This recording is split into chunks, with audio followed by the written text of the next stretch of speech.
Well, mabuhay, maligayang pagbabalik sa aking YouTube channel. Ang bongga-bongga naman ni Michael Sager dahil nagkaroon siya talaga ng career bilang host pang ilang beses na to. Parang second time na nag-attend ako ng premiere night ngayong Metro Manila Film Festival. At siya ang host kahit sa Manila's Finest, siya rin of course. At ngayon na nga, eto, siya pa rin. But anyways, ayan, ilan sa mga, actually ang daming invited sa premiere night ng Reconnect. Of course, isa sa mga bida dyan ay ito si Alexa Miro na talagang title sa atin ngayon. So, star-studded, tapos ang talaga, all-star cast ito, kumbaga parang ganon ang cast. Bukod kay Alexa Mir, of course, meron dyan si Cocoy De Santos, na present of course.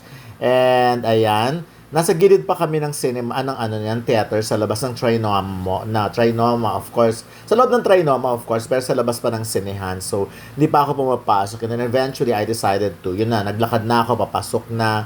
And syempre, feeling ko kasi mahabang tumatagal, mas lalong dumadami ang fans. So anyways, ayan, isa sa mga unang nagpuntahan ay mga influencer, of course.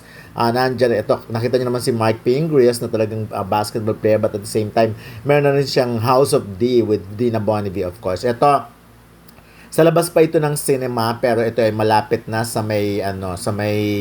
kumbaga, sa photo booth. So, ito, may paandar kasi rin ang Reconnect na kung saan you can use the phone. At of course, tinutukan ko si Alexa Miro. Although may interview kami, konting-konti lang, pero mas enough ko na yung phone kasi nga, meron namang siyang chika lang.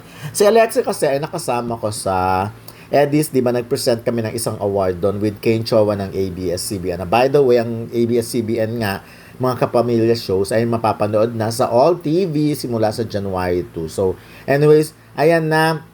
Pag tinitignan mo nga si Alexa Miro, kasi sabi nila kahawig daw ni Jane De Leon si Alexa. Pero ako naman hindi, may sariling character naman si Alexa. Although of course, siguro parang dahil isa rin ng manager nila, si Tyrone nga, kadamihan pares ng hairdo siguro. Ayan. At of course, nag-attend ng premiere night. Ang mga bida naman ng I'm Perfect. Ang cute-cute ng dalawang talagang ang sarap nilang panoorin together. So ayan na, nagdatingan na nga ang whole cast ng Reconnect. Nakita nyo naman, of course, si Direk Jade Castro. And, ayan, nakita ang Familia Legaspi, Zoren Legaspi, Carmina Villaruel Legaspi. Of course, ang Kambal, si Mavi and Cassie Legaspi. So, mamaya natin pag-usapan si Cassie sa isang vlog ko tungkol sa Reconnect nito. Ayan, pag tinignan mo talaga sila, very ideal. Actually, ayun, kasama rin of course si Charlie Dizon na by the way, ang kapartner dyan ay si Gerald Anderson. Akala ko si Bella Padilla at saka si Gerald ang partner, hindi pala. So si Charlie Dizon pala. So si Alexa Mirang, napakaganda ng character ni Alexa doon talagang maraming makaka-relate for sure, lalo na yung mga mahilig Ito, of course, si Gerald, ang bida ng pelikulang Reconnect. Ito lang, nakakaloka lang talaga minsan sa attend ng mga ganitong event, lalo na pag nagsisiksika na ang mga photographers. May mga masasagasaan at may mga masasagasaan talaga. Yung iba nasisiko.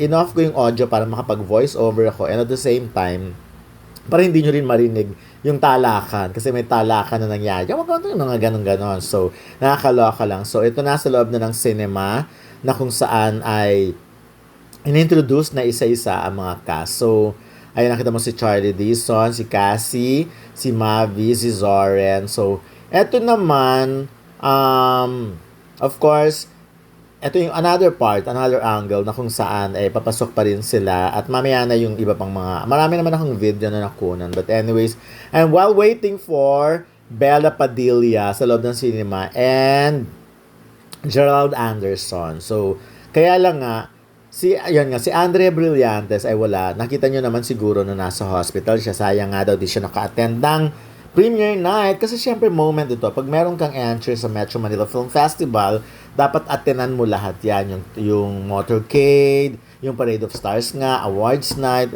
And of course, yan yung mga ganyang premiere night. Or kung meron mga block screening, talagang i-enjoy mo. Kasi sabi nga nila, minsan na lang nakikita-kita ang 'di ba? Ang Metro Manila Film Festival na nga lang parang bumebenta. So, ayan, nakikita nyo si Cassie, pero mamaya natin again pag-usapan yan.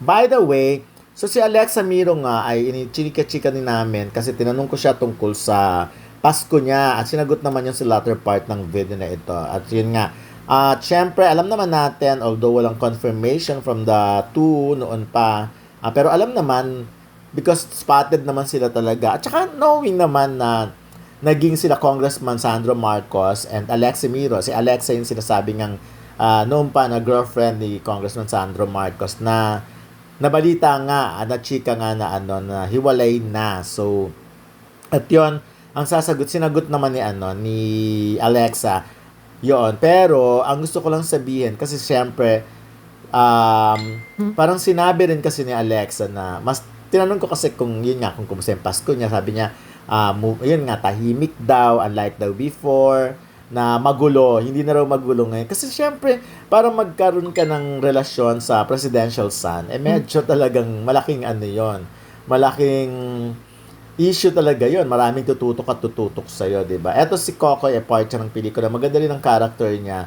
At yun nga, ang kapartner naman niya ay si Angel Guardian. Pero kayo na lang ang bahalang tumutok. Basta isa ito sa mga pelikulang napakaraming artista. Ito nga ay kwento ng what if mawala ng internet on Christmas, diba? Sa December 24 and 25. What if nga gano'n? Anong gagawin nyo? So, dito pinapakita yung mga positive and negative ng pagkawala ng internet. But of course, may positive side din dahil sa character naman ni Gloria Diaz na masanay sa makalumang panahon. Yung kumbaga, hindi siya masyadong, kumbaga, kung tayo ngayon nabubuhay na sa Messenger or sa kung ano-anong sila sa telepono pa rin yung character ni Gloria. So panoorin nyo na lang kasi kumusta Christmas mo, Alex? Kumusta Christmas mo? Spending it with our fellow Filipinos. I'm better than that. Happy naman kahit single. Happy naman. Ikaw talaga. Talaga. Wala pang bagong love life si Alex. Talaga. Thank you,